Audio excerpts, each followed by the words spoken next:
Welcome to the Hamumu Halloween Home Horror Hoedown, the podcast where we watch scary movies so you don't have to. From award-winning to completely unknown, we take them all way too seriously. I'm your host, Mike Hummel. And I'm your host, Solange Hummel. Now, warning, we use a ghoulish number of spoilers, so watch the movies first. Second warning, we don't know anything about anything, so don't take us seriously as we take these movies seriously. Y'all, it's been a month of a month. It sure has. Yeah, we are coming back from having been on vacation and other things. A week of vacation, a week of quarantine in a Florida hotel, a week of recuperating at home. Yeah. And you could maybe tell I still sound like a snotty guy. You're such a snot. I know.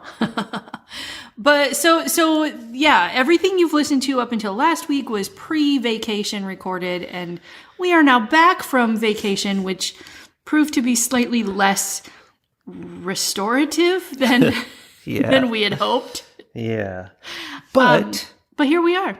we made time to see a movie while we were recuperating, and that movie was M3GAN from 2023. Otherwise known as M3GAN, in the world where numbers count as letters. That world. That was my first note about this movie, is that they can't make two sequels to this movie now. They made a mistake naming it. Well, you think they should have put a 1 instead of an E? Yeah, her name should have been M3GAN.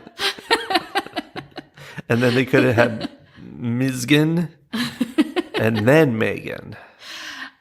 Yeah, so M3GAN, or Model 3 Generative Android, is a 2023 movie about an AI doll Yeah. who is created to keep an orphan company. Yeah, it's weird. It's a whole weird concept. I mean, it's the natural progression of what would happen if a young single engineer were suddenly burdened with parenting her sister's child, 8-year-old child, and she, felt obligated to take on that responsibility, but had zero interest in actually interacting with a human child. Yeah, that part kind of makes sense. The part that makes less sense is that she was able to create Skynet in a couple of weeks. A week, probably. Right. Yeah. Yeah. She was really good at her job. Yeah, but not respected at her job. I mean, she was a woman. True. And you know what? Where her real failure is that she did not create the Furbies where their butts change color to tell you their mood. That would have been the thing. She wouldn't have had to create M3GAN if she had just made color-changing butt Furbies. Yeah. Which is what the competitors were making. And their boss was freaking out that these amazingly brilliant ideas of butt color changing Furbies were going to just bury them in the marketplace, because what an amazing idea. Yeah. I mean, I think the thing that was really going to bury them in the marketplace was that they were creating them much cheaper. Yeah. And this company did not know how to make them cheaper. Well, they should have just made their butts change color. That's how. Well, I think also, though, that Gemma, the auntie who doesn't like children, I think she was unwilling to sacrifice her high standards for Furby creation. She took great pride in her Furbies, which is funny because the Furbies were hideous. They were these awful. Human teeth that like real Furbies have beaks. Like, they're kind of cute. Yeah. But these things just have human teeth. It's like, the Sonic the Hedgehog movie where they gave him human teeth. That's exactly what they look like. Some animals should not have human teeth. Yeah, it's true. Like fish. There's that kind of fish that has like human looking teeth. It's real creepy. Ew. Yeah. I don't know about that. I don't think I want to know out there. about You that. could probably Google No? fish with human teeth. It's really horrifying. I think I'm good. It looks like you would expect it to. If you, dear listener, Google fish with human teeth, tell me about it in the comments. I do not intend to look it up myself. Okay, so as terrible as the Furbies were, I have to say, M3GAN wasn't that much better. Like, she's was pretty deep creepy. in the uncanny valley.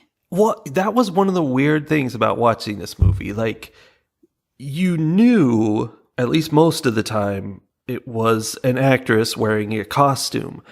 But the face was realistic enough that it was hard to tell, like, if she had makeup on or if it was like a plastic mask over her face. And it was weird. It was very unsettling. And the number of times a human adult in this movie saw this AI doll and was like, who's your little friend? And like acted like she looked perfectly normal like any other human child, because she absolutely does not. I mean, if you're not looking, if it's out of the corner of your eye. No, because that's the whole point of the whole uncanny valley thing, is that you notice it immediately because it's your uncanny. Your like lizard brain going, that's not safe. M3GAN is designed by Aunt Gemma and programmed with like the concrete order of protecting Katie from all emotional and physical harm. Yeah. And I'm a little disappointed. I think even without calling it a spoiler, we all know that this doll goes around and kills people, right? I mean, that's the point of the movie. But the way she goes about that is, I mean, it's like Chucky. I mean, it's her AI. She decides she wants to learn about the insides of humans or whatever. And so she starts chopping people up, and she's a psychopath, totally. And that's disappointing, because what the story could have been, your orders are to protect this girl emotionally and physically. And she could take that way too far, you know? And she's like, that's exactly what it is. That's like the idea, but it's implemented as her just going nuts and killing people. Like, it's not implemented as, oh, there's a threat, let me clear that out. Like, it's not. Are you sure? Because not in the way that I'm cool with. I'll tell you that. Okay. Like, give me an example, because everything that I can think of, I can clearly see how she identified it as a threat to Katie. Okay. Well, step one, she murders the neighbor's dog. Now, the neighbor's dog had bit Katie, so okay, but in my version of the movie, which would have probably ended a lot quicker because of this, the dog would have bit Katie and M3GAN would have just snapped its neck immediately. Like, she must be safe. I'm protecting her. She didn't do that. She like backed off and whatever, and then came back later and sneakily trapped the dog and murdered it. Yeah. And then, though, she murdered the neighbor, who was not a threat. No, the neighbor absolutely was a threat. She was coming over and was like, she was saying things that were threatening. They were kind of vaguely threatening, and I think a normal human being would hear the things that she's saying and just be like, whatever, you know, she's just spouting off. But an only mildly trained AI was able to hear those words and be like, oh, that person is a danger to my child, but the child I'm protecting. It's all in how it was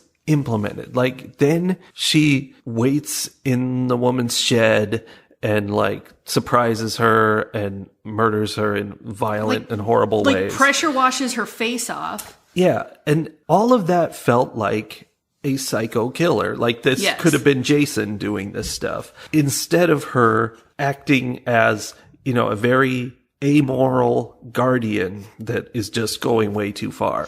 What we didn't hear is that, like, Gemma programmed her primary code was protect Katie from all emotional and physical harm. But her secondary code was don't get caught doing it. Yeah.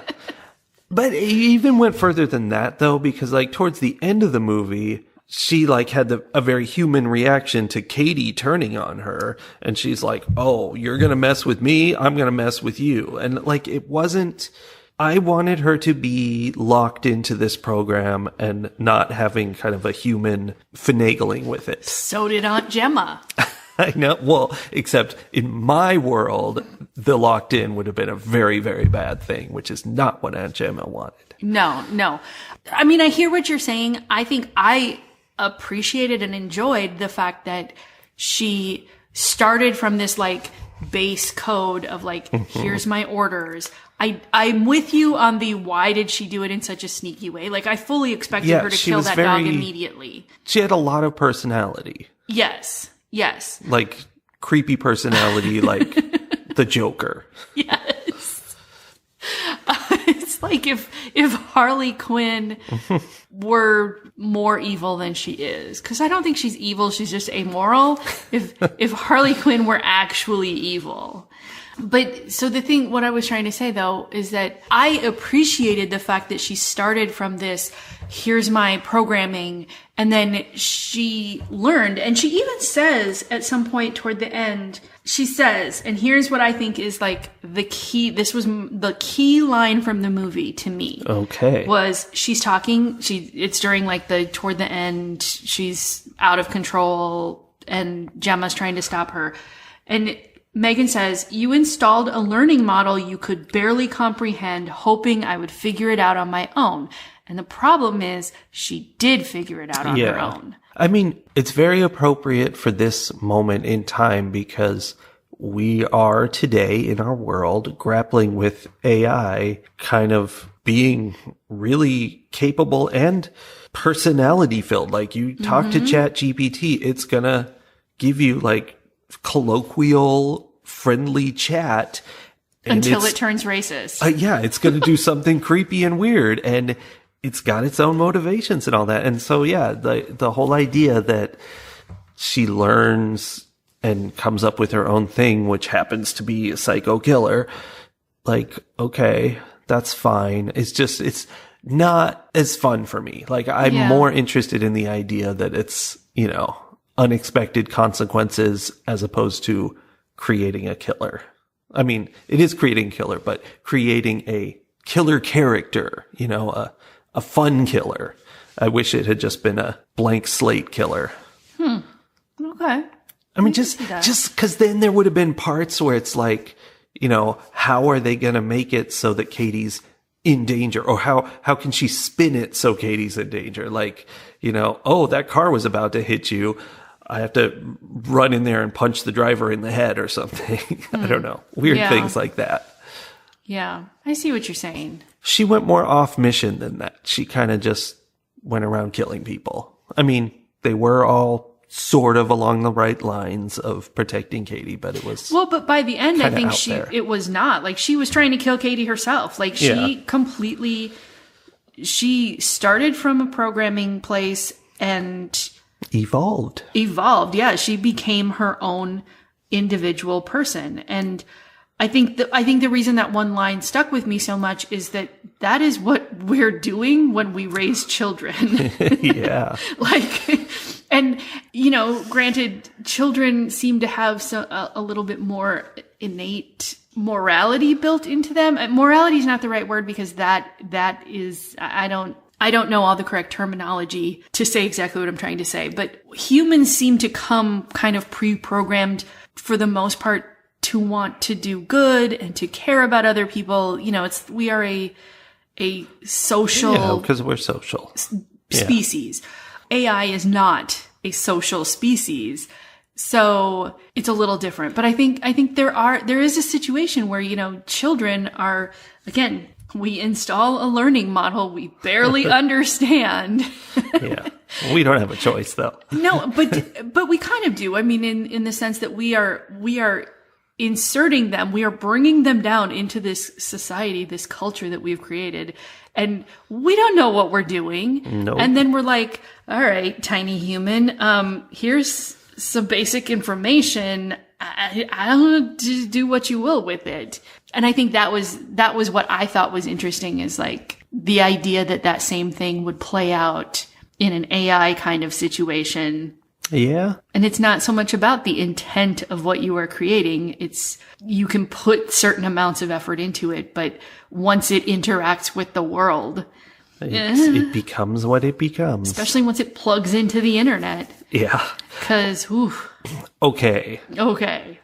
That's a thing in this movie. Yeah.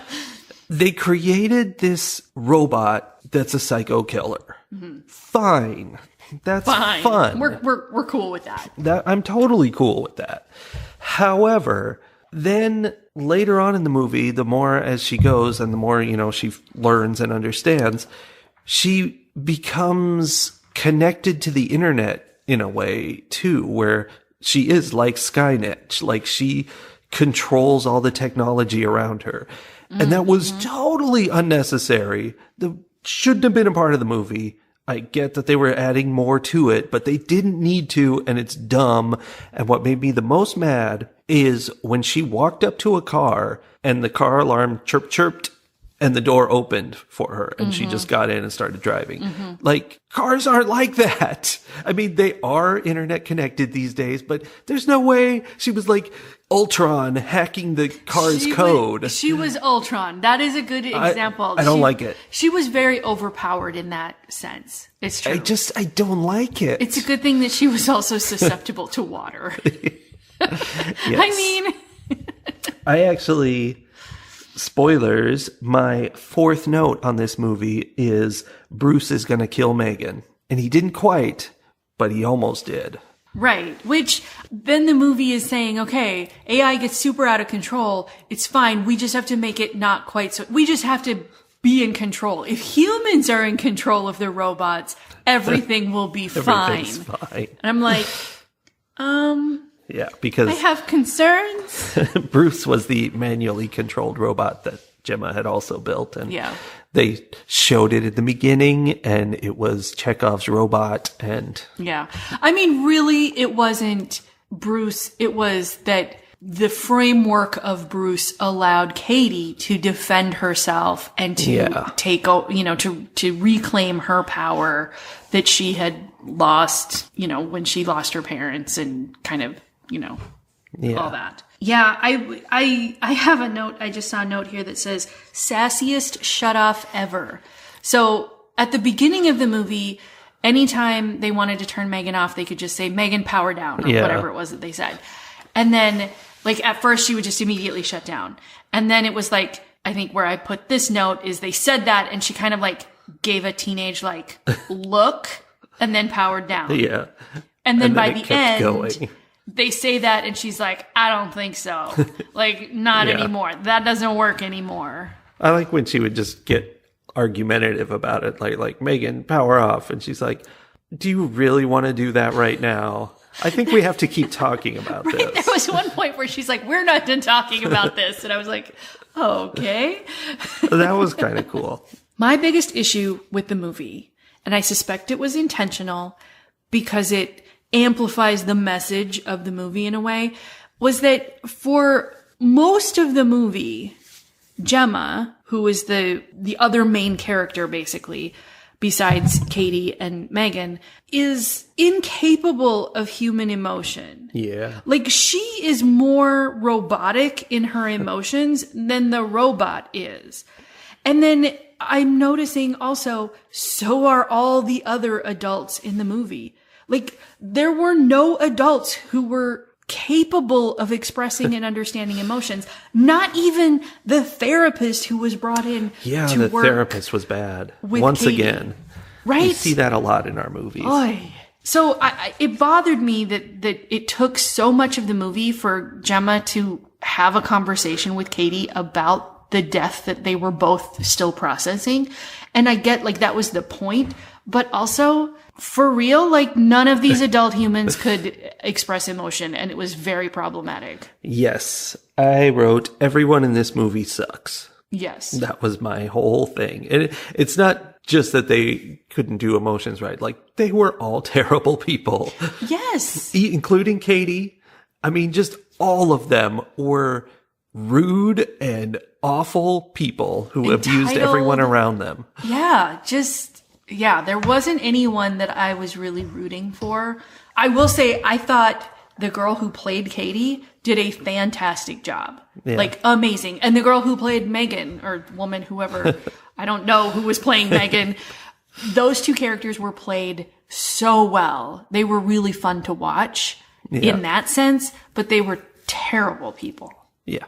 /robots. The one weird one that I didn't really like I felt uncomfortable with was the neighbor lady who Gemma is always in conflict with because like she has her dog go loose and get in Gemma's yard and just other things, like they have neighbor conflicts.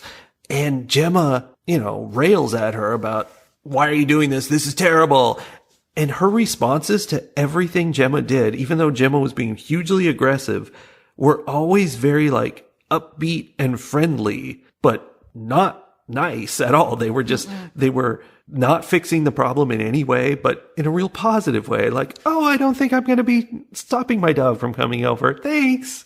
Yeah. It was so weird. There was a lot of like weird passive aggressiveness. Yeah. And I think the point of that initial scene where the dog is over there and she's mad because like the dog jumps up at the window and scares Katie. The point was to show how bad the neighbor is. But really what I took away from that is Gemma is a terrible neighbor too. She was just rude and just antagonistic in ways that were unnecessary in that situation. Well, and that was the whole thing, was like nobody was moving towards resolving this at all. Like there's a huge hole in this fence. At no point is either one of them like, I'm going to fix this hole in the fence. Right.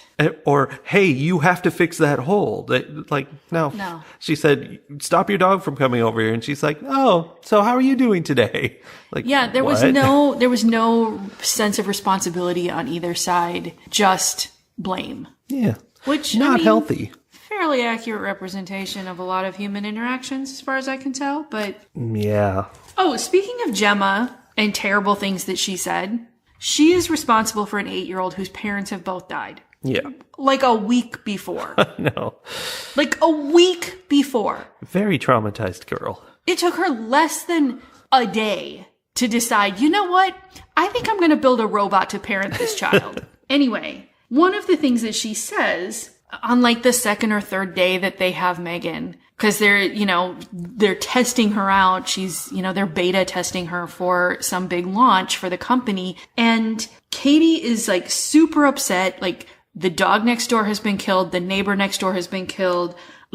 Her parents are dead. Like, she's in a strange place. Like, she's upset in so many different ways. And Gemma says to her, like, Gemma's asking her to do like this demonstration with M3GAN. Because she saw like, oh, M3GAN made this amazing emotional connection. She's like, I got to show this to my boss. This will be great. I'll get a pay raise. So she's asking Katie to do it. She says to her, you don't have to, but people did fly all the way across the country to come to this meeting. And I was like, remember that. Wow. Wow. That might have been when I wrote my note, Gemma is a terrible mom. Because, there were lots of other times I could have written that note. I'm not sure. Because she was awful. The note I wrote immediately after that is M3GAN is a better parent than Gemma, even if she is a psycho killer doll. Yeah. And that's fair because she actually cared. And Gemma's whole thing was, I don't know how to deal with this kid, so I'm going to avoid her. I'm going to work in my office and ignore her all day. And then eventually we get around to, oh, I know I can build a robot to raise her instead of me. There was a point where she's like, I'm going to go do a couple of hours work. I'm just going to leave you alone in this strange house that we've been in for like 5 minutes. Girl whose parents just died. I'm just going to go off. You hang out here. You'll be fine. I'll be back in a couple hours and we'll have dinner. Yeah. And then she's gone until late into the evening. She's not even feeding this child. Yeah, very true. She's a threat to this child and needs to be removed. M3GAN wasn't wrong about that. Exactly. Which is where the problem is with this movie, that nobody is good. No. So, I don't care if M3GAN kills them. It's totally fine. Relating to that, Gemma is a bad parent thing, at the end of the movie, the cops show up, after the big fight scene and everything, and whatever, they take Katie and Gemma out of the house. And the note that I wrote there is the cops have been at this house half a dozen times in the past week. They have. They've been there because the dog died, and the neighbor died, and the kid at the camp died. And they have shown up because people have been murdered multiple times. The therapist showed up and was like, there are no toys at this house. Are you feeding her? There were so many questions about so many things that Katie would have been removed from this house already. Hopefully. And it hasn't even been like 2 weeks. Yeah. It was not a good situation at all. No, But, it's terrible. I mean, there's something realistic about that where, she had actual parents who knew what they were doing. And this is a woman who's never had a kid and suddenly is thrust into a 10-year-old child. And like, what do you do? And I mean, I think when you think about it through our like social programming and how Gemma was looking at it was like, her sister had died. This was her sister's child. She had promised her sister that she would take care of her.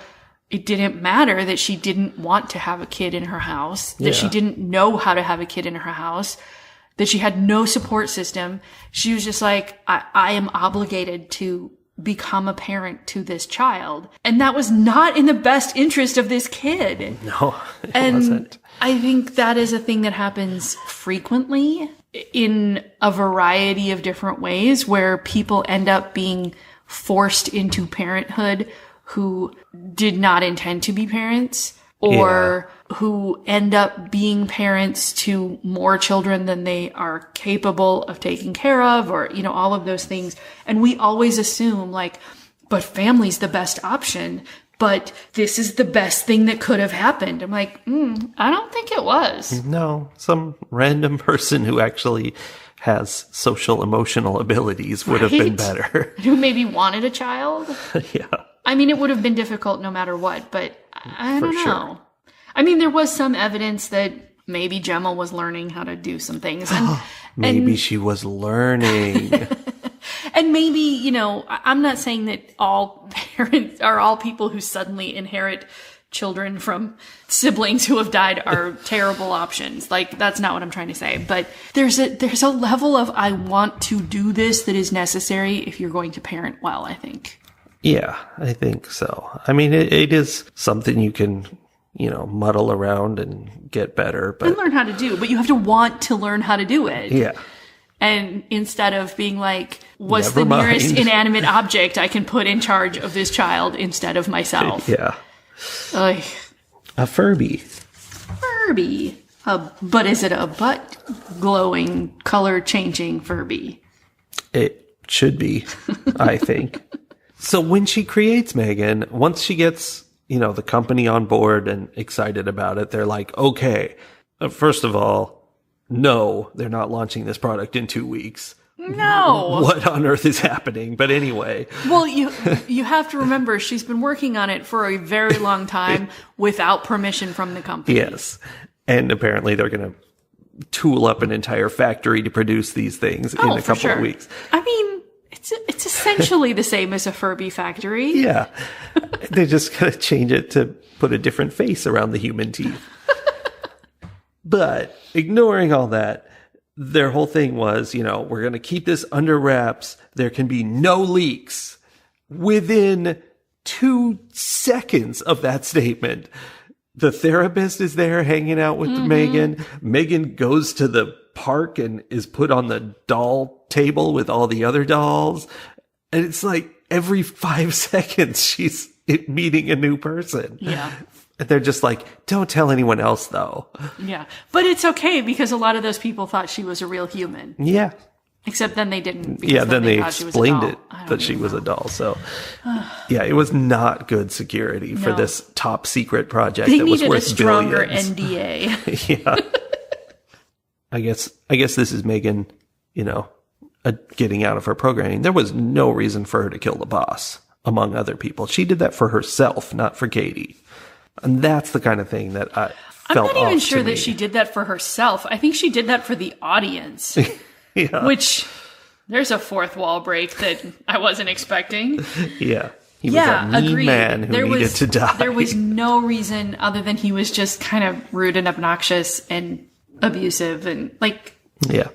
the audience wanted to kill him, so then she did. And maybe that's like part of her connecting with technology. She was getting our input through the TV. Yikes. Yikes.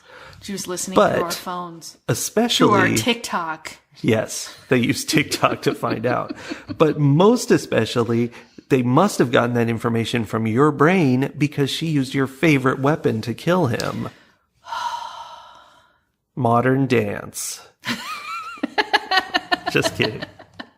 She did use modern dance. I know. That was one of my favorite moments, which I'm sure if any of you have seen the trailer for, They you made a have big seen deal it. of it. That was it. That was the whole thing. Yeah. She used a paper cutter that just happened to be like in the hallway. Yeah, what robot company has a paper cutter? I don't know, but I'll tell you, every school I ever worked in had a paper cutter, and I have never, ever, ever, ever, ever, ever, ever been in a room with a paper cutter where I didn't fear that I might somehow accidentally cut my hand off. Yeah. Even if I was on the other side of the room. Or a robot could do it for you. Those things are terrible. Yeah.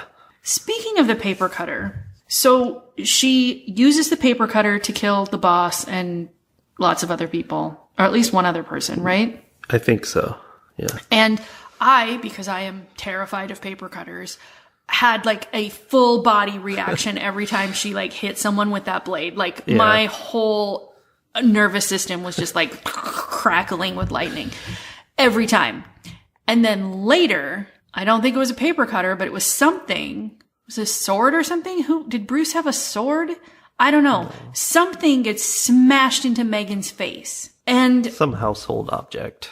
But like a blade sort of thing, like slashed right across her face. And like we see it wedged into her skull. I had not the same reaction, which tells me that my brain definitely differentiated between her as an inanimate object and the humans who were being attacked in the same way. Uncanny. I thought it was very interesting. Like, I was like, oh, that's fine. She didn't feel any pain. She's not alive. Yeah. So that was kind of cool. Good. You're still working. Yes. Ratings. Based on the previews that I saw for this movie, I was very excited to see it. Yeah. Like, really excited to see this movie. And then I was disappointed because of how built up it had been. Like, I was like, this is going to be amazing. And then it was good, but it wasn't amazing. And it had so many unlikable or like slightly broken things that I was just like, a lot of the time. Yeah. I'm fascinated by the story, the message that was in there. And like, there was some emotional stuff, despite the fact that all the adults were like emotionless. There was enough emotion in there, mostly between Katie and Megan, that like that piece was satisfying to me. I think especially when Katie is talking to Gemma, I think, about why she doesn't want to get rid of Megan. And she's like, when she looks at me, it's like I'm the only thing that's important to her. And that made her think of her parents. And, you know, it was like one of those breakthrough moments. Gemma finally had an emotion after that. It touched on some really powerful, like, parent-child kind of things. And I liked that piece of it. But at the same time, it also was so far in the other direction with Gemma and how unbelievably non-parental she was. Like, human beings are programmed to try to keep the young of our species alive, even if they don't belong to you. Generally, you're like, pull that kid out of traffic and like, don't let them play with a knife. You know, like, we're programmed to try to keep our species alive. And Gemma seemed to be missing all of that programming, which was upsetting to me. And so then for her to decide that she wanted to have a robot do it, and then decide that the way she was going to do that was like, you know, give her this like uncanny valley doll that was also programmed to like nag her about flushing the toilet and brushing her teeth. We didn't discuss that. Yeah. Like, definitely parenting. Right. But then the idea was she would be okay with it because it was coming from her doll best friend. And I'm like, it's not who does it. That's when I wrote Megan's a narc. Because Katie would come out of the bathroom and Megan's standing there outside the bathroom going, "Did you wash your hands?" And like, that's not a good friend. That's unpleasant. And like the idea was, what Gemma said was like, oh, and she'll be infinitely patient. Like parents get tired of saying the same thing over and over again, right? But Megan will be patient. And I'm like, I saw the way she said, "Did you wash your hands?" that last time. She is not infinitely patient. She is even losing patience with parenting. So that's interesting. Yeah. But like, it's fundamentally flawed in that children aren't bothered by being told to flush the toilet or wash their hands or brush their teeth because it's coming from their parents. Mm-hmm. They only listen to that stuff because it's coming from their parents. You can't make them not be bothered by being ordered around all the time by making it come from a doll. Yeah. That doesn't make any sense. And they would immediately, they're like, this doll is creepy and she's always telling me what to do. I'm going to go find something else to play with. Yeah, you'd think. I mean, I don't even, like, I don't understand how that got through. Other than it was necessary in order to push the rest of the plot line along. But it was enough to break the plot for me in a way that was like, none of this makes any sense. None of this would have happened this way. So I guess, there's so much good production value. And like I said earlier, the actors were very good. Many of them were very, very good. But I still was disappointed in it. And I think it was the plot holes in the story that it just didn't hold together enough for me to be able to really sink into it. So I am going to give this movie 3 completely unnecessary backbends out of 5. Yeah. This movie isn't going for depth or like really doing anything important. It's definitely a popcorn movie. It's just like, it's got a lot of little bits of comedy in it, and it's just kind of, it's a fun movie, and that's the intent. It's very colorful and just lighthearted murder. But I see all the same problems you did, and where it's just like, this is crazy, and none of this would ever happen. Like it's not reality. And I also, you didn't mention, I was getting really annoyed with the technical aspects of it, the corporate things, this product that, first of all, that the company wasn't impressed with her creation in the first place. Like, what? The Furby was the pinnacle of their work, and then she gives them an entirely functional robot person, and they're like, meh. Nobody needs that. But they're not impressed by it, and then it takes them 2 weeks to get it ready for launch, and they just decided that on the spur of the moment. They're like, hey, I like this, so let's launch it in 2 weeks. Also, they thought that there was a market out there for a doll that costs the same as a Tesla. That's a direct quote. Yes. Yeah. The market is very small. I don't think it's going to pay off the R&D costs there. But yeah, it's an expensive doll with good reason. But yeah, the whole thing, it felt like it should have been set 30 years in the future, but it wasn't. And I don't know. I mean, it's fine because it is dealing with like issues of today, but it was just weird. So it was a lot like a lot of movies in the 80s where they would have similar kind of things. Like, I mean, literally they would have movies in the 80s with robots of this level doing stuff and like saying, hey, in 1986, we invented this robot. And you can tell it's clunky because he's got like a box on his head, but other than that, he's a human being who's completely capable of reasoning and everything. So it's fine. That's how movies are. Yeah. But it's cheesy. So I give it a fun, but not a meaningful, not an important. So I rate this movie 3.5 unnecessary backbends out of 5. Okay. Fair enough. I honestly think you make a good point when you say this movie was not trying to be serious. This was a popcorn film. That's true. And I think had I gone into it expecting that, I would have been like highly entertained by this. Yeah, it was very ridiculous. But I felt, and maybe this was me misunderstanding the trailer, but the trailer seemed to set it up to be a more serious, like, this is a thinker kind of a film. I mean, not entirely. Like, it was going to be that with funny. Yeah. But, like, I thought it was going to be deeper than it was. And so it was very disappointing. I think if I had approached it like, this is a film we found on Shudder, like, this would have been really impressive. It was a matter of they did not manage my expectations well, I think. Yeah. I thought there was going to be a lot more dancing than there was. Right? Since it was half the trailer. Right? Because it was the entire scene. Like, I was disappointed that I didn't get to see Megan do her, like, little squirmy dance more often, because it was fun to watch. Like, it was entertaining to watch this Uncanny Valley robot dance. I don't know. Fight the horror of a world gone mad. Well, I think I kind of already touched on my hot political tip for this movie during the review, or during our discussion, where that really important line of installing a learning model you barely understand and expecting me to figure it out on my own. That really resonated with me in kind of a political sense, because it's sort of, it feels like we have ended up where we are because that has happened so many times socially, or like societally. Like, we have all of these massive things that we have developed in terms of economy and military and social structure and government and all of these things. And we so barely understand so much of it.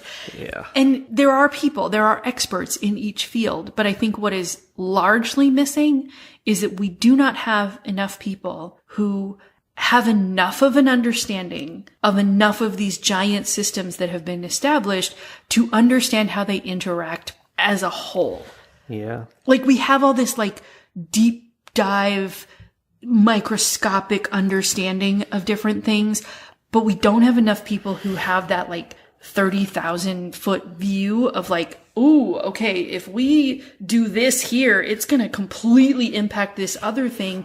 And the people who live in the economic bubble are not going to understand how the health bubble is going to be so deeply impacted by this. Like, we just don't see how the ripples move between our systems. The whole world is like a bunch of children experimenting. Yes, exactly. And with way too much, we're way overpowered. Like, when you add the internet into all of this, like, groups of children who have learned way too much, way too fast. And we're overpowered. It's like Megan being able to unlock and drive a car. Like, that information was out there in the internet, but the fact that she was able to find it and utilize it at a moment's notice, we too have way too much rapid access to way too much information, I think. So, and I don't know what to do with that. Like, I'm not saying, like, we should stop having the internet, or, like, I don't know. It was just the feeling that I got from that was, we also do not understand the systems that have been downloaded into us, and we've had to just flounder around with them, and everyone has. And so we've all kind of flopped our way to different understandings of things. And I don't know, it seems like maybe we need to focus on some big picture thinking instead of all of this little granular thinking. I don't know. Yeah, I think that's a really good view. Like, when you think about the fact that the world is ending, it's because all of our fancy people are only focusing on their thing, and we need those people. Like, because Absolutely. if you are the person, it's like the jack of all trades, master of none kind of thing. If you are the person who has a little bit of understanding of everything, those people can't make progress in those individual areas. You can't be both, I don't think. But I don't think we appreciate, as a culture, as a society, or maybe even globally, I don't think we appreciate the big picture understanding. And maybe there are cultures out there that do. I think there are cultures out there that do a better job of it than we do, for sure. But I don't know how many are out there, like, really, really saying, we're going to set these people aside to look at everything from far away. And then we're going to listen to them when they say, ooh, hey, there's a problem. Because that's the thing. There are probably people who have sort of a lot of understanding about a lot of different things, but then we don't trust them because they're not experts in any one field. Yeah. And of course, there's lots of people who feel like they have that, but they're stupid. So, I mean, that is all of Reddit. Yeah, that's a good point. No offense to our Reddit listeners. I'm sure you're wonderful. We're not talking about you. So anyway, I don't know what to do with that. Like, that's not even really a tip. That's just a political pondering for the week. So think on that. Ponder for 1 week, and then we will come back, discuss our findings, and watch another scary movie. Woo! See you then, everybody. Bye. Don't forget to call your elected representatives.